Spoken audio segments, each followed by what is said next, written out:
Regional trade. The decision to establish markets along Pakistan's borders with Afghanistan and Iran to boost trade underscores our weak economic relationship with our neighbors, apart from China.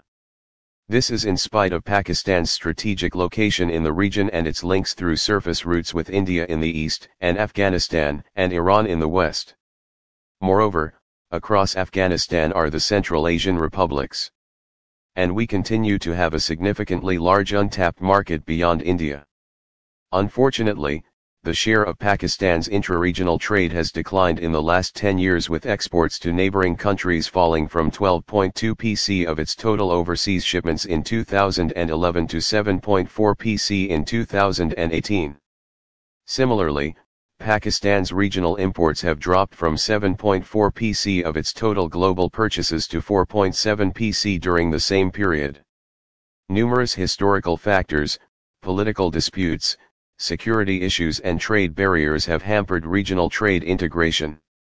In the east, the Kashmir dispute has prevented Islamabad and New Delhi from establishing deeper trade ties. In effect, Pakistan doesn't enjoy comfortable trade relations with any South Asian nation with the exception of Sri Lanka. In India's case it is no different.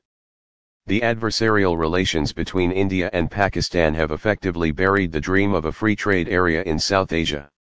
In the West, Afghanistan has been an important trade partner. Yet bilateral trade remains much below its actual potential because of Afghanistan's internal security conditions as well as a huge trust gap between the two states. Islamabad's refusal to extend transit trade rights to India and Afghanistan owing to security and other reasons is reciprocated by Kabul's refusal to allow us access to Central Asia through its territory, sealing the fate of an east-west trade corridor connecting South Asia with the Central Asian republics. The only way for Pakistan to trade with Central Asia is through China, a route that remains closed 5 months of the year because of harsh weather. With Iran under US-sponsored sanctions, it has become impossible to develop strong, formal trade ties with Tehran. Intra-regional trade plays a key role in the economic development and competitiveness of countries and is directly linked with their GDP growth rates. Take the example of EU and the Southeast Asian and East Asian economies. EU regional trade constitutes 65 pc of the bloc's international trade. In East Asia this ratio is 35 pc and in Southeast Asia 25 pc, compared to 5 pc in South Asia.